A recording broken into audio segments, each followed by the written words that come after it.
Shalom kepada saudara-saudara yang terkasih dalam Tuhan Yesus. Mari kita membuka hari ini dengan ucapan syukur kepada Tuhan atas setiap kebaikan-Nya. Mari kita datang kepada Tuhan dengan penuh sukacita. Kita mau buka hati kita untuk dipimpin oleh kebenaran Tuhan. Mari kita persiapkan hati kita dengan doa.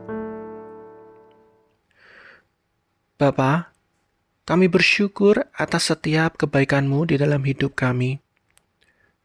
Engkau memberi kami satu hari lagi kesempatan untuk boleh hidup di dunia ini. Oleh karena itu, kami rindu memakai hidup kami dengan penuh hikmat dan hanya tunduk kepada pimpinan Tuhan saja.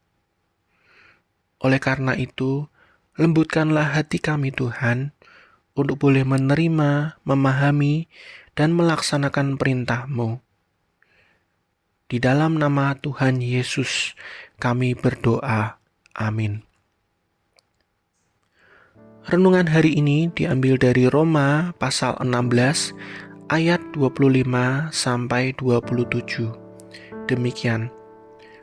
Bagi Dia yang berkuasa menguatkan kamu menurut Injil yang kumasyurkan dan pemberitaan tentang Yesus Kristus, sesuai dengan pernyataan rahasia yang didiamkan berabad-abad lamanya, tetapi yang sekarang telah dinyatakan dan yang menurut perintah Allah yang abadi telah diberitakan oleh kitab-kitab para nabi kepada segala bangsa untuk membimbing mereka kepada ketaatan iman.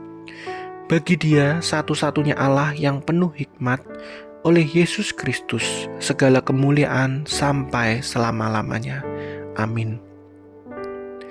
Kita bisa belajar melalui ayat yang telah kita baca tadi bahwa Injil merupakan sebuah rahasia yang telah disingkapkan. Penembusan dan penyelamatan kita oleh Yesus Kristus awal mulanya tidak dapat disangkal merupakan sebuah rahasia ilahi. Injil bukanlah hal yang umum yang bisa disusun oleh akal manusia, melainkan ini adalah sebuah hal yang mengagumkan dan datang dari hikmat dan dari rencana Allah yang kekal. Begitu dalam, tak terukur, dan melebihi semua pengetahuan.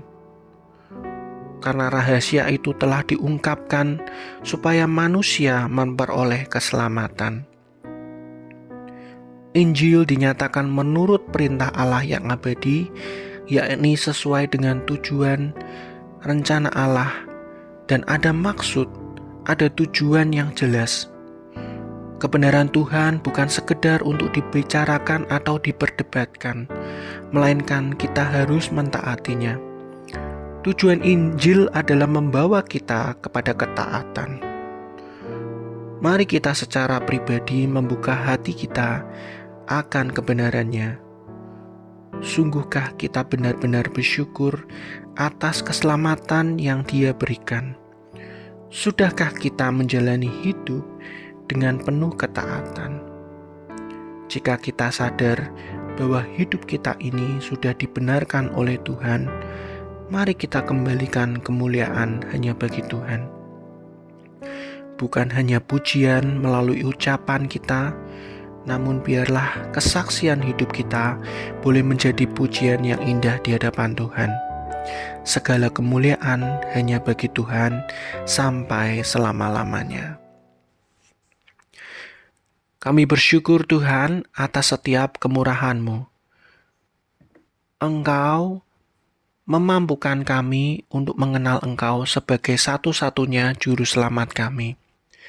Kami sadar kami tidak akan bisa melihat kebenaran jika bukan Engkau yang menyingkapkannya.